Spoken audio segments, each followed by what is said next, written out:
And that's it.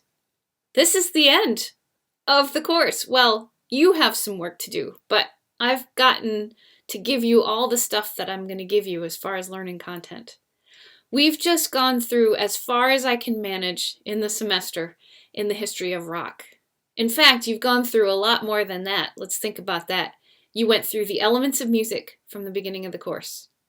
You went through a rather quick 5-week survey of art music and learned about that in the middle of the course. And the last part of this course has been the history of rock, starting all the way back in the roots of American music with blues, spiritual, folk song. That's a lot of ground to cover, and so there's no way that I could possibly cover it all or cover it in the detail that maybe you would be intrigued to explore. So I hope you look at this course as what it really is, an introduction to listening to music and thinking about how music and society and literature and philosophy, all of these things intersect.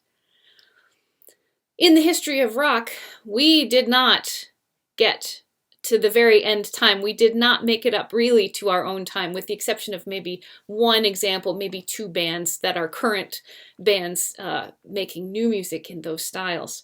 And I certainly did not touch, I didn't even pretend to cover all the other popular music styles that exist from the 20th century to today.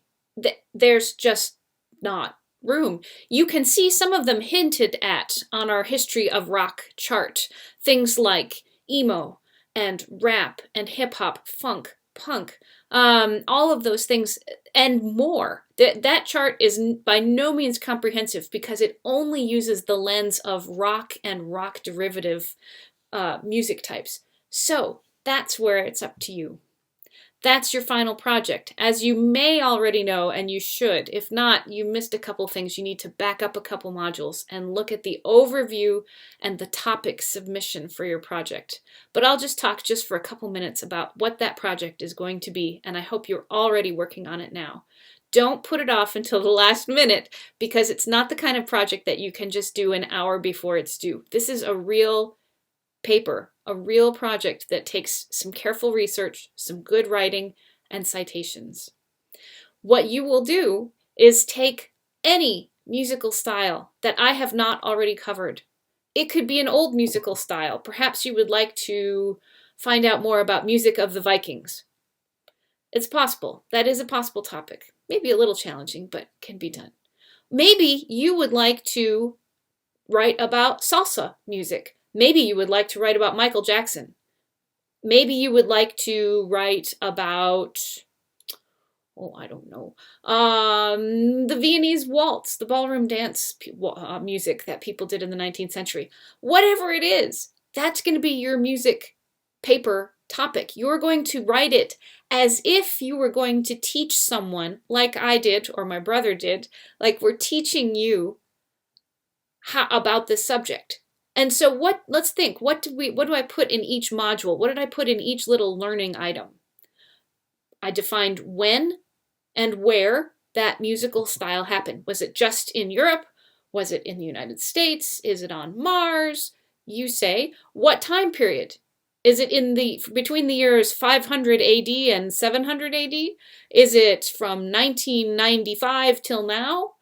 Is it from 2017 till now? That's where you have to do some research. Just because you think, oh, this music is today, make sure, how long ago did it start, that musical style? Maybe it started longer ago than you think, because it's music you're listening to, it's current. Maybe it goes back a ways, maybe it doesn't. What else did we put in each of these little learning units about different kinds of music? Well, if you recall, I pulled out each time, and so did my brother, pulled out each time style characteristics. If I hear this music, what things can I count on hearing? Is there a certain kind of rhythmic accent, like emphasizing beats 2 and 4 the way we do in rock? Is there a particular kind of melody? Are there only certain instruments that are used? You don't want to just say, yes, this music has rhythm. This music uses melody. That's not specific enough. Tell me what makes it different from all the other music that is around it or that we listen to today. Tell me what makes it stand up on its own. And then you're also going to include in this paper the names of some composers or bands or artists, whoever is creating this music, and who is listening. Who is listening to this music? Is this generally commercialized music, maybe, that is listened to by a broad range of people? Maybe is this music, say you're doing the Viking unit, are there people listening to it today? No, not much, just scholars maybe. Who listened to it in Viking days? Just the Vikings. So all of those things are listed out in the instructions for the final project. The only other thing about the final project, well, one of the only other things I'll say here is that you must cite your sources. Now, what does that mean? To cite your sources. You hear teachers maybe saying that to you all the time this semester. That means you can't just copy and paste something from the internet and throw it into the paper. You can't do that. You have two choices. If there is something that someone else said that you have to use in your paper because it's knowledge you did not have, you can, one, put quotation marks around it and add a citation that says this information came from this source on the web, or this book, or this article, or this interview. Citations. Tell us where you got the information from. I will make a page on a rough, how to do citations, and it will be in Cougar View, in case you haven't seen it already. It does not matter to me if you already know about citation formats and you say, can I use MLA? Yes. Can I use APA? Yes. Can I use Chicago Drabian? Absolutely. Whatever one you're already used to using, use it, but use it well. Now, I said you could quote things. However, it's also perfectly good for you to reword information that you find elsewhere, write it out in your own words. And I almost prefer that in almost every case, unless you just really have to tell us what John Lennon said in his own words because it was so great, or whatever artist. Reword it. Restate it, but you still cite the source because that information wasn't originally yours. You're rewording it. I like that better because it forces you to understand what you're quoting. Don't just quote lots of long dictionary definitions or musicology journal of whatever. I don't need to know that. I need to know what you understand. If you don't understand what you're quoting, don't put it in. I would rather have a paper that consists entirely of 1 and 2 syllable words that tells me vividly what you understand about this music than I would have a paper full of 10 syllable words that use all these musicology terms and whatever. Blah. No. Tell me what you have observed, what you know, and sure, you can use other people's knowledge to help with this paper, but be sure to cite those sources. You're going to turn that paper in, and it's also going to have then a final Padlet with it. This Padlet is like making a little poster as if you were back in 5th grade and you had to present something to the class, and maybe your parents came at night and everybody walked around the room and looked at your little science project, maybe your science fair or your history fair poster. That's what this is like. You're going to see, both in Cougar View and in Padlet, you're going to see directions for how to make the final Padlet. It should be kind of a quick and brief summary of your paper. The musical style you chose, when that style happens or happened, a few of the characteristics just as little brief points. This style had music blown on cow horns, and it consisted entirely of people singing very high and very loud, and just 3 or 4 little points. And then you can link. This is the beauty of Padlet. You can link a link to maybe there's a video or a recording or something that we can hear. If we click on it, we could hear a sample. That would be great.